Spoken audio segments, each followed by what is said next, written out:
মন্দিরের দরজায় দুটা কলার গাছ দেওয়া হয়েছে, এটা মঙ্গলময়, ইহাতে কোনো ক্ষতি নেই। কিন্তু আলাদা করে 4টি কলা গাছ দিয়ে সেখানে কুঞ্জ সাজাইতে হয়।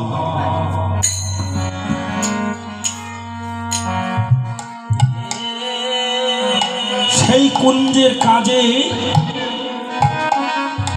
তোমরা লাগবে, তথাস্তু। আমরা যেন জীবের মঙ্গলময় স্থানে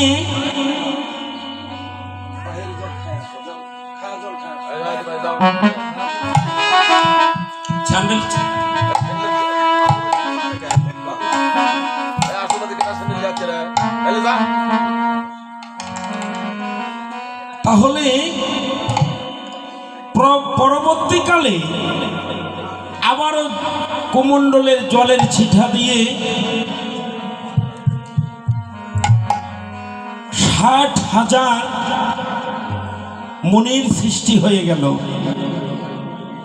সেখানে সবাই বসে বসে ধ্যান করছে, সবাই বসে আছে। ধ্যান বলতে বসে আছে, কর্মবিহীন, কোনো কর্ম নেই, বসে আছে।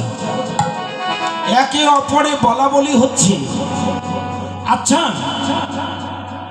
সৃষ্টিকর্তা আমাদের সৃষ্টি করলো কি এই শুধুমাত্র বসে বসে থাকার জন্য? আমাদের কি কোনো কর্ম নেই? আমাদের কিছু করতে হবে না? সবাই ভিগুর কাছে এসে পরামর্শ নিতে লাগলো, তুমি আমাদের মধ্যে সবচাইতে একটু মানি গুণী, আর তুমি বলো না আমরা কি করব? দৈববাণী আসলো, তোমরা কর্ম করো। কি কর্ম করব? কার কর্ম করব? হরিবল। সেখানে দেখা গেছে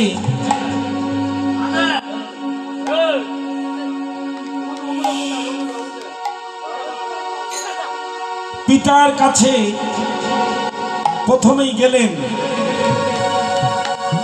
যে ব্রহ্মা সৃষ্টি করিয়াছে সেই ব্রহ্মাদেবের কাছে গেলেন।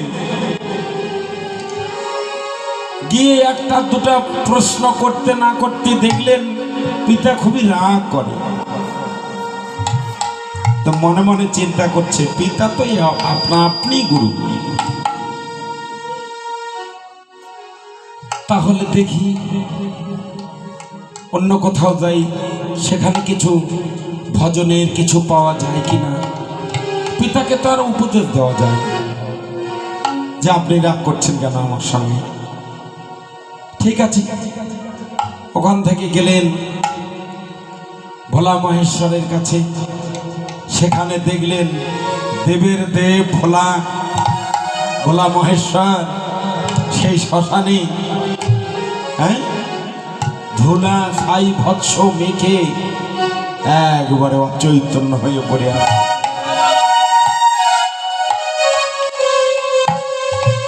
কিছুক্ষণ থাকার পরে চিন্তা করলেন, না গো, নিজের মন তো ডুবাতে হবে, তবে তো মণ্ডপ হবে। না তো মন তো ডুবছে না। ওম শব্দের মধ্যে 3 জন আছে, ব্রহ্মা বিষ্ণু মহেশ্বর। দেখি 2 জন তো এইরকম হলো, দেখি এখন আর একজনের একটু সন্ধান করি। এবার চলে গেলেন বিষ্ণু দেবের কাছে। বিষ্ণু মন্দিরে চলে গেলেন। সেখানে গিয়ে দেখলেন, আহা, তার যা বিলাসিতা, অনন্ত শয্যায় নিদ্রাগত এমনি করে শয়ন দিয়াছে, আর লক্ষ্মী দেবী চরণ মন্থন করছে। এমন ভাবগতি দর্শন ভালো লাগছে, দর্শন চলছে। কিন্তু এ বেটা জাগবে কখন, আমি আলোচনা করব কখন, মনে বড় সংশয়। এ জাগবে কখন? মন্দিরের দরজায় দাঁড়িয়ে থাকিতে থাকিতে ক্রোধময় হয়ে গেলেন। অনন্ত শয্যার উপরে উঠে ভিগু ক্রোধ হয়ে চরণ দিয়ে বিষ্ণুদেবের পক্ষে আঘাত করলেন।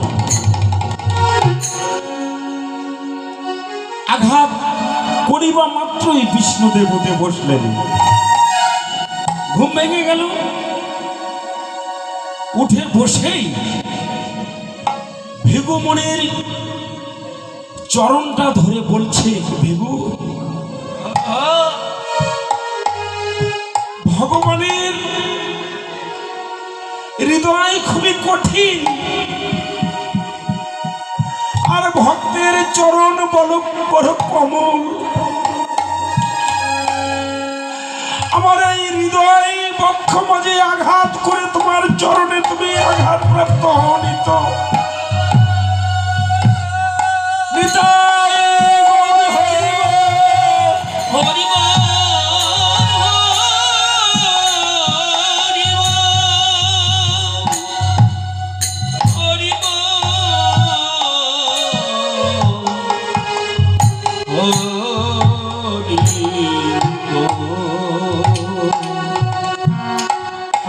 ভিগুমণি মনে মনে চিন্তা করছে,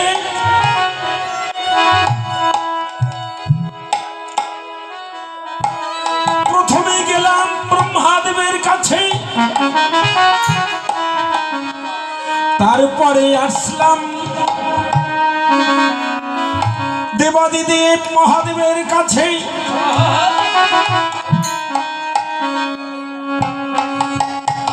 সর্বশেষ আসলাম বিষ্ণু মন্দিরে। 3 জায়গা ঘুরে দেখলাম বিষ্ণু মন্দির হিসেবে তাদের ভক্তের প্রতি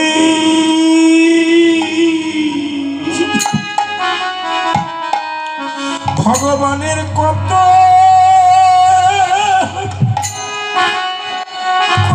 কৃপা,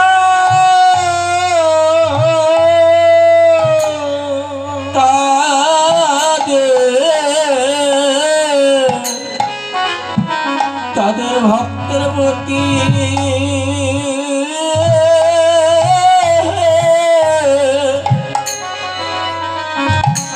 ভগবানের কত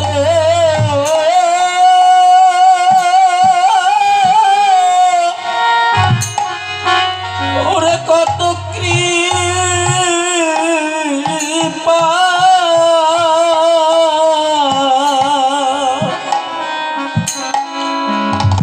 বুঝি এরাই কেবল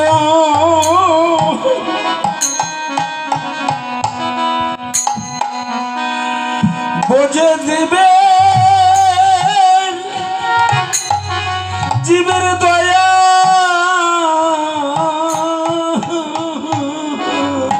ভাবে ভাবে রায় কেবল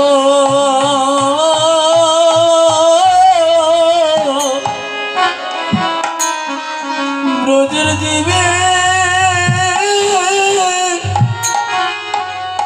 জীবের দয়া।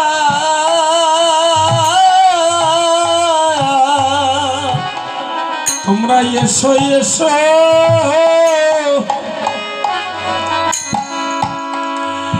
এমন কৃপা কৃপা নিবা তোমরা এসো এসো ব্রজের কৃপা কৃপা নিবা। কেবল জীবের উদ্ধারের লাগি বুঝি এই তো ভগবান। তোমরা এসো এসো এসো সবে ভগবানের কৃপা কৃপা নিবে ওরাই রায় বুঝে জীবের উদ্ধারে লাগি তোমরা এসো এসো সবে ভগবানের কৃপা নিবা তোমরা হেলায় সময় সময় ফেলে দিও না তোমরা একবার এসো এসো সবে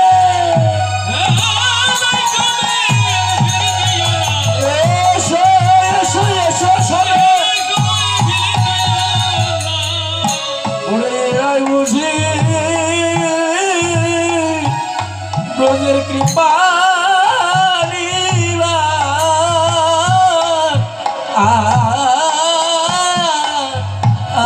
তোমরা সবাই এসো ভগবানের কৃপা যদি নেবে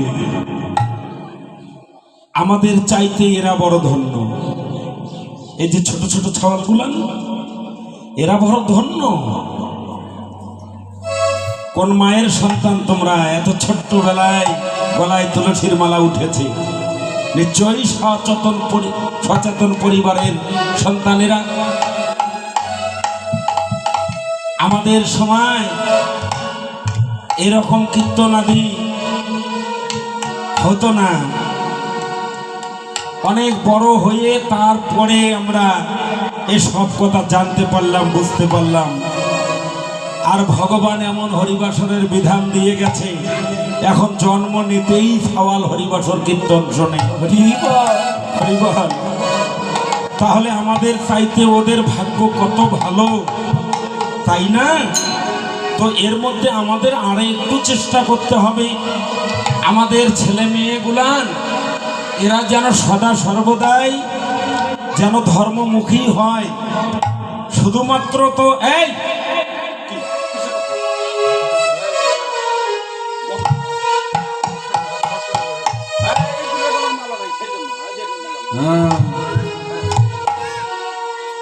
তাহলে গতিবিধান কেমন আমরা শুধু মনে করি কি আমার ছেলে সব হবে ব্যারিস্টার হবে মানা তুমি বড় হয়ে কি হবে আমি ম্যাজিস্ট্রেট হব শুধু এগুলাই মনে করি কিন্তু একবারও চিন্তা করি না যে আমার বংশের প্রদীপ ধরানোর জন্য আমার একটা সন্তানের প্রয়োজন ছোট্টবেলা থেকে শেখানো দরকার হরে কৃষ্ণ মহামন্ত্র যথা টাইমে নিয়ে দেওয়া দরকার হ্যাঁ ওরা যেন চাকরি করবে অর্থ কামাবে তাহাতে তো দোষ নেই কিন্তু কখনো কি চিন্তা করি আমার ছেলেটা একটা অধ্যায় গীতা পাঠ শোনাবে আমাকে যদিও সন্তানেরা যেতে চায় সেখান থেকে বারণ করি আমরা ডেকে নিয়ে আসি তোমার এখনই সাধু হওয়ার সময় হয়নি আমরা এরকম নানান গতিতেই আমরা কিন্তু অনেক পিছু পা হয়ে গেছি আমরা পিছে পড়ে গেছি তাই সেখান থেকে আমাদের বের হবার একটাই উপায় সেই যথা টাইমে 5 বছর 7 বছর 12 বছরের মধ্যে ওদের মহামন্ত্র নিয়ে দেওয়া এবং আচরণ বিধি শিক্ষা দেওয়া আমি যদি সন্ধ্যাবাতি না দেই যদি মন্দিরে সন্ধ্যায় উপস্থিত না হই ত্রিসন্ধ্যা না করি আমার সন্তান দেখবে কেমন করে বুঝবে কেমন করে তাই আমাদের সে সকল এই নবাগতদের শিক্ষা দেবার জন্য আপনাকে আমাকে বেশি করে সচেতন হতে হবে যাহা ভিগুমণি দেখিয়ে দিলেন হ্যাঁ কোথায় ভজনা করতে হবে কার ভজনা করতে হবে এসো এসো তোমরা দেখে যাও এ কলিযুগে তদনুরূপ গৌরাঙ্গ মহাপ্রভু আজুরে গৌরাঙ্গের মনে কি ভাব উঠিল ধবলি সাউলি বলে সঘনে ডাকিল। কমন কষ্ট পালা থেকে আমরা আলোচনা করবার জন্য আসরে দাঁড়িয়েছি। কীর্তন করবেন ভগবান, আমরা কেবল উপলক্ষ মাত্র। হরিবল। আমরা কোনো কিছুই করতে পারি না ভগবান যদি না করে, তাই কীর্তন ভগবানই করবে, আমরা কেবল কি আমাদের কিছু না কিছু কর্ম করতে হবে। তো টুংটাং টুংটাং করো, কিছু কর্ম করো। কর্ম কর্ম তোমাকে ধর্ম করতে বলি নাই, তুমি কর্ম করো। দৈববাণী আসছে কার কাছে? ভিগুমুনির কাছে। খল্লিয়ে খুব করে বসে থাকবা না, কর্ম করো, কর্ম টুকটাক কিছু করো, কিছু কর্ম করতে হবে। এই কর্ম এমন একটি কর্ম, কর্ম একটি, সেই কর্মটা আপনি করলেন, ওই কর্মটা খুবই ভালো।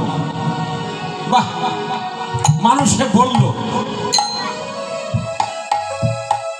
উনি যে কর্মটা করছেন কর্মটা খুবই ভালো, তাহলে ইহা ধর্ম হয়ে গেল। এই নিঃশ্বাস গত হলে আপনি অবশ্যই স্বর্গবাসী হবেন। ওই যে আপনি কর্মটা ভালো করলেন, সেজন্য ওই কর্মটাই আমি করলাম, কর্মটা খুব একটা ভালো হলো না।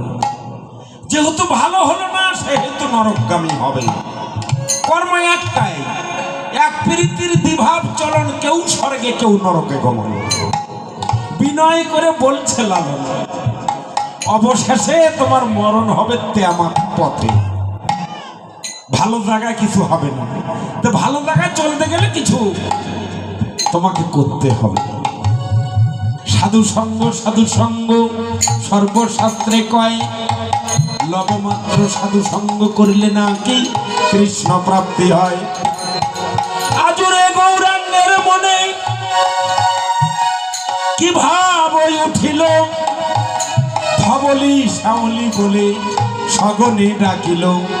একবার আয় ধবলি, আয় সাউলি, একবার আয় ধবলি, আয় সাউলি, একবার আয় ধবলি, আয় সাউলি,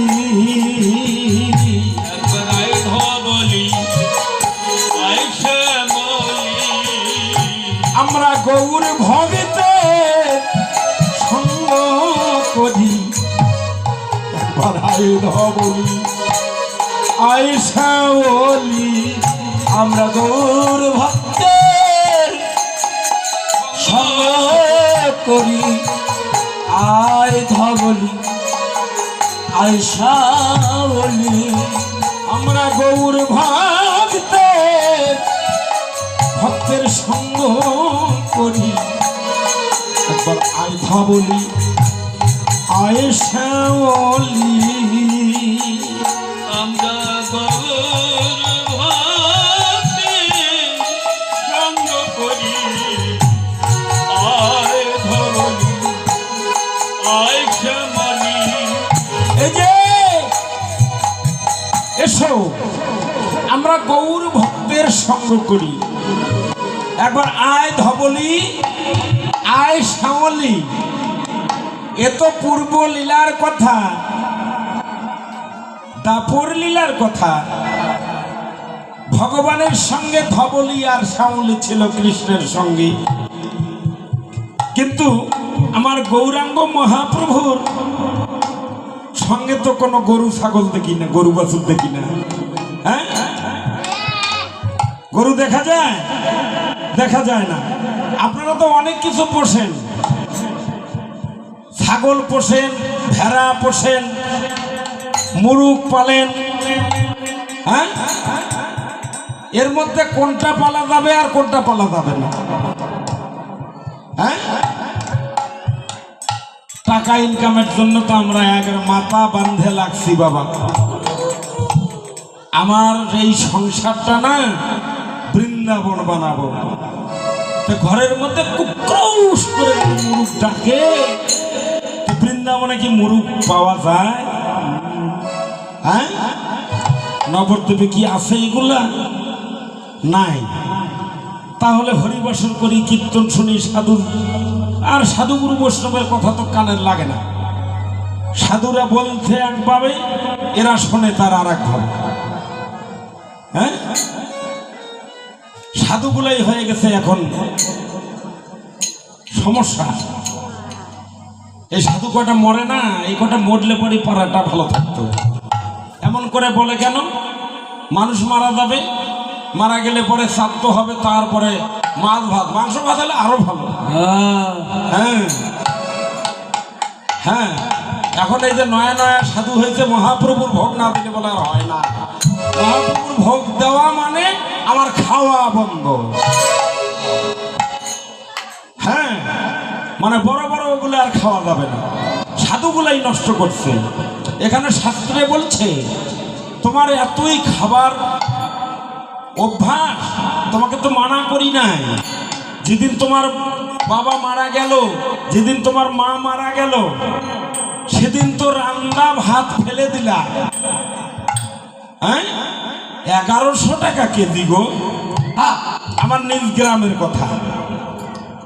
ওরা এলে ভক্ত বোঝে না, ওরাই কোন রকমে একটু শ্রাদ্ধ করে নিয়ে তারপরে মাছ ভাতের আয়োজন।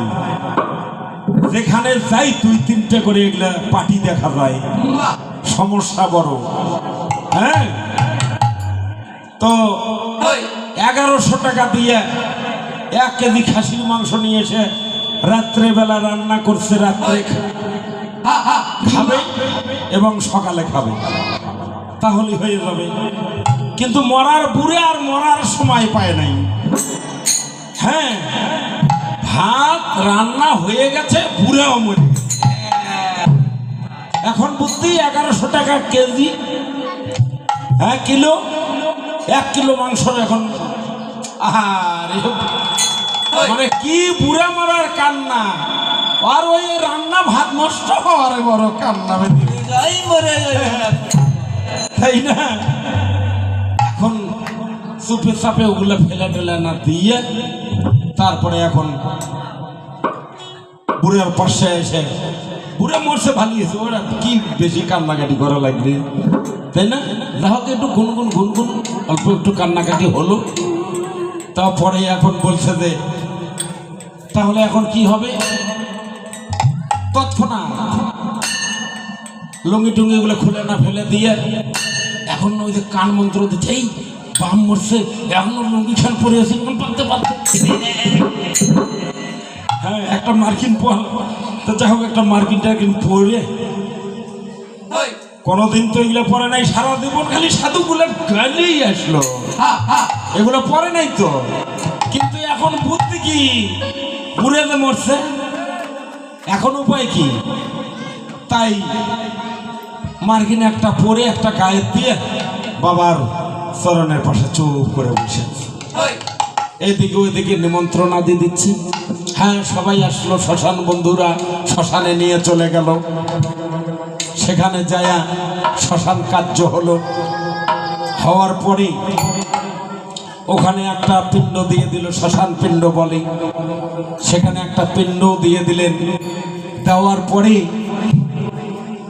এবার ওই দেওয়ান দরবারের মানে কিছু সমাজপতি থাকে না, তো সমাজপতি এখন কানের উপরে বলতেছে, হে বাবা, এই শ্রাদ্ধ পার না হওয়া পর্যন্ত কিন্তু মাছ মাংস খাওয়া যাবে না, অন্য কাউকে ভক্তি করা যাবে না। হ্যাঁ, আরো কুমন্ত্রণা দিয়ে দিল, আশেপাশে যদি কোথাও হরিবাসর হয়, মহাপ্রভুর ভোগ হয়, খবরদার সেগুলো খাওয়া যাবে না। ও বাবা, এটা কোন কথা? মহাপ্রভুর ভোগ হয়, সেখানে নিরামিষ, সেখানে ভোগ খাবার মানা করলি কেন? কয় যে এই অনুষ্ঠান পার না হওয়া পর্যন্ত যদি কোথাও যদি ভোগ খাস, তাহলে কিন্তু তোর বাবার ভোগ হয়ে যাবে। এগুলো সব কুমন্ত্রণা কর্ণে দিয়ে দিল। যা হোক, নিয়ম নিষ্ঠার মধ্যে জুতা স্যান্ডেল ব্যবহার করা যাবে না, তেল মন্থন করা যাবে না, হ্যাঁ, যাহা রীতিনীতি সব নিয়ম বুঝাইয়া দিল। বুঝাইয়া দেওয়ার পরে এবার ব্রাহ্মণ মহাশয়কে ডাক দিয়ে, ভেজাল তো কঠিন ভেজাল, হ্যাঁ, ওইদিকে আর যাবার চাই না, কিন্তু না গেলেও তো হয় না, হ্যাঁ।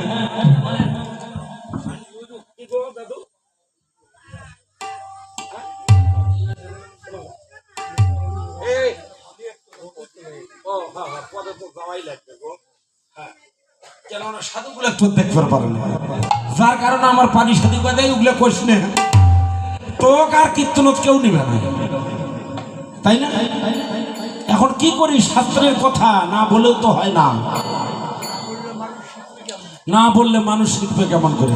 যা হোক, সাঁতার পাড়ার মানুষ না হয় কানু সাধু যা কিছু বলবে বলবে পরে, কিন্তু আসল কথা আর গোপন থুয়ে লাভ কি? হ্যাঁ, তাই কি করছে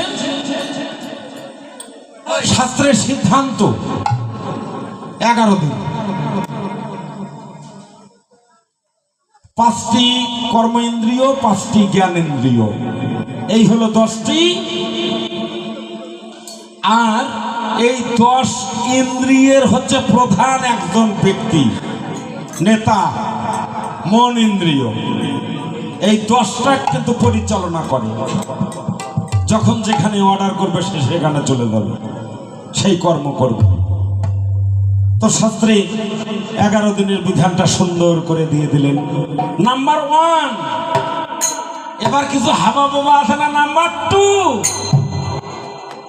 শুনিস কে অন্ধ নেতার কথা, তুই 13 দিন পালন করিস। আরো এক বলেন, আরো মহা অন্ধ আছে না, ওগুলো যাবো তো বাবু, আমি কয়দিনত কর্ম বাবু,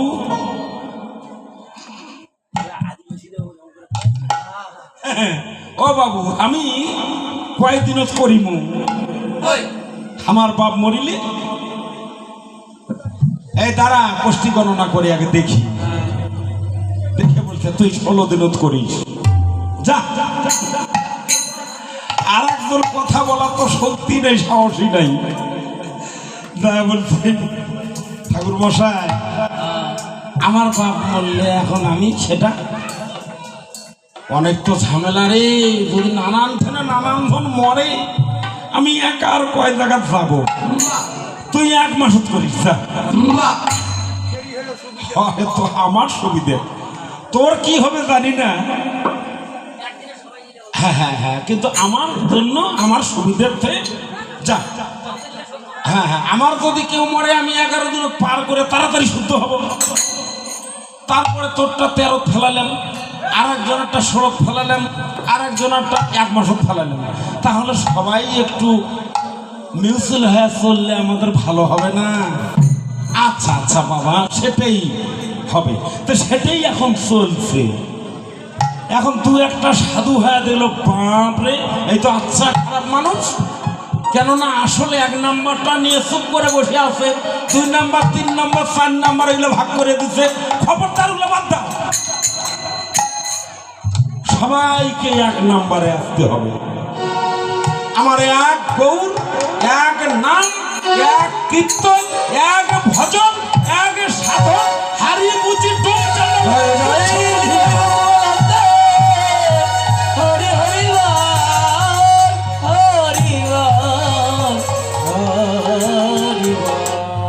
আমি 1 ভজনে থাকবো, আমরা, তুমিও মানুষ আমিও মানুষ, আমরা সবাই মানুষ, আমরা 1 ভজন করব, সংকল্পবদ্ধ হইল।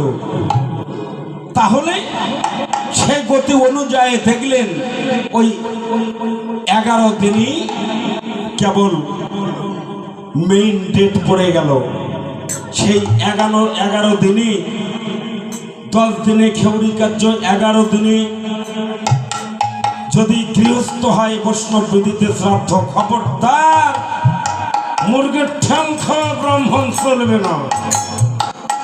হ্যাঁ, যদি সেই রকম কোন সাত্বিক আহারী যদি কোনো ব্রাহ্মণ কোনো বৈষ্ণব, আমি ব্রাহ্মণকে কোটি কোটি প্রণাম করি, শুদ্ধ ব্রাহ্মণকে, যদি এমন শুদ্ধ ব্রাহ্মণ মেলে তাকে ডেকে নিয়ে এসে পিতার কার্য আদি করে নেবেন।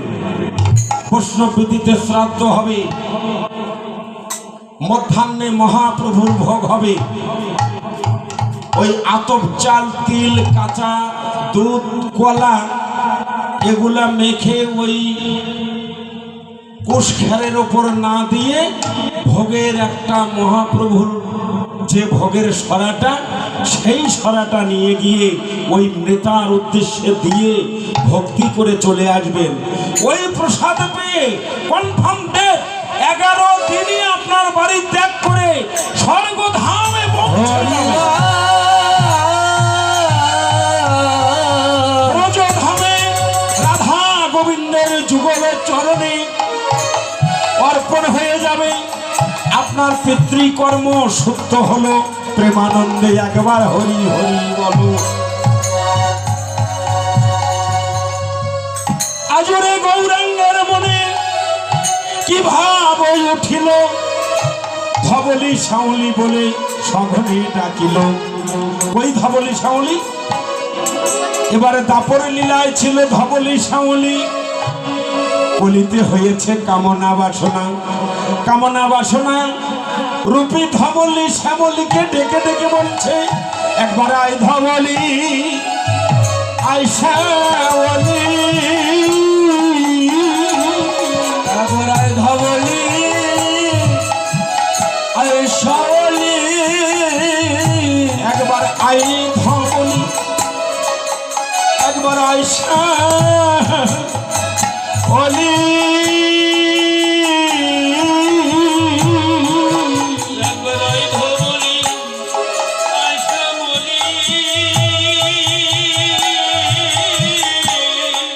আমরা গৌর ভগতে ভক্তের সঙ্গ সঙ্গ করি,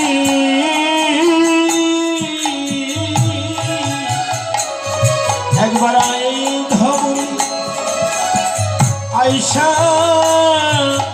ওলি।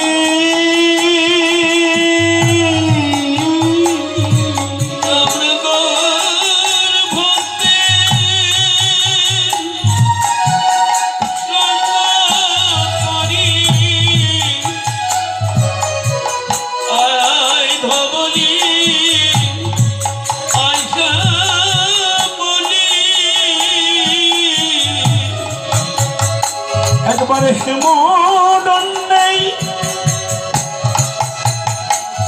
তোমরা বাহু তুলি,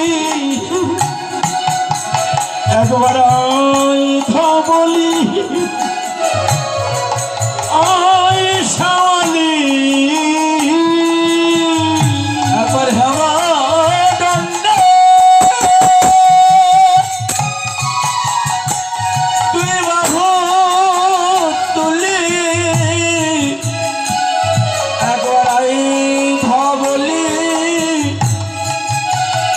ওরে আই শ্যামলি। যে কত গৌর ভগত আজ হয়েছে আগমন, একবার আই ধবলি, আই শ্যামলি,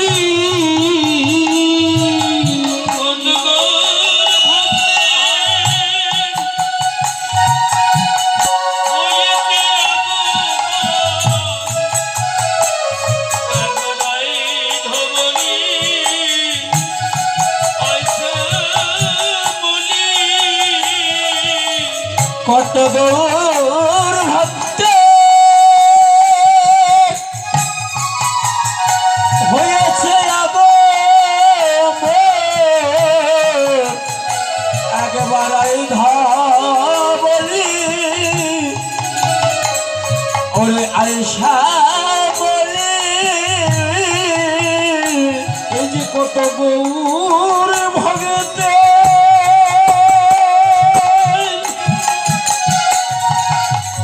কত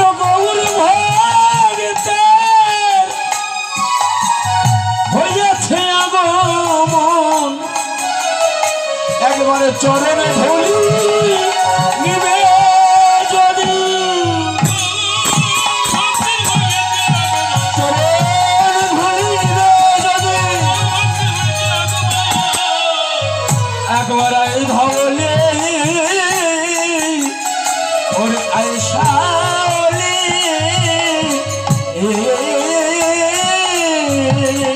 আরে সিংহা বেনু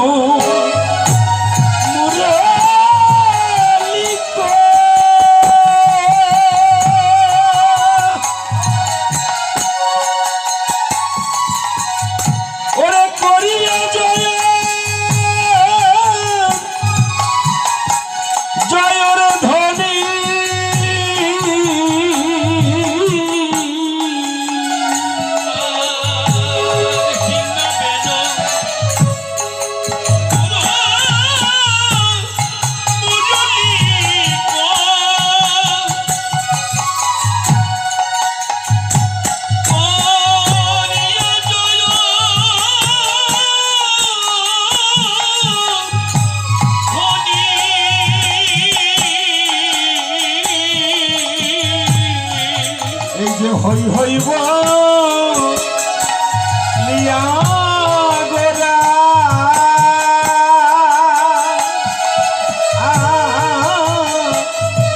ফিরায় পা শনি আর হই বলিয়া গোরা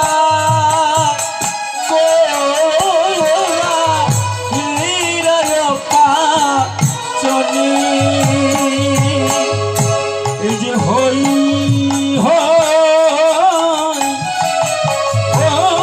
বলে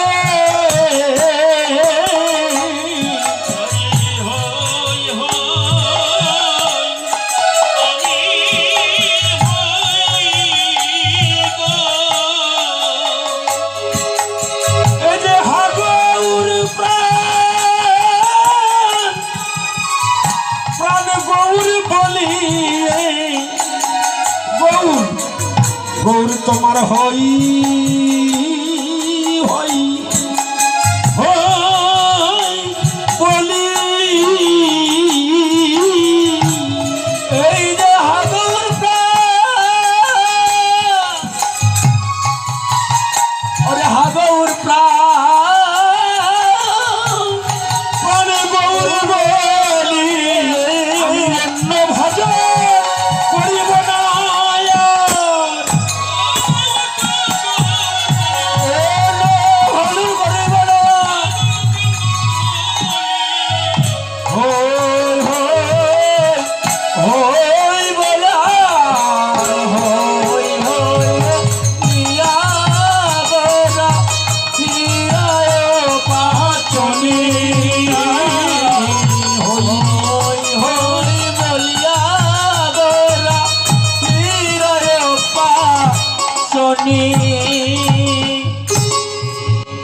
হই হই বলিয়া গোরা ফিরায় পাচনি পাচনি শব্দের অর্থ প্যান্টি প্যান্টি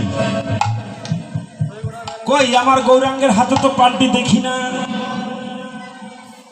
কি আছে কোনো প্যান্টি আছে আমার গৌরাঙ্গ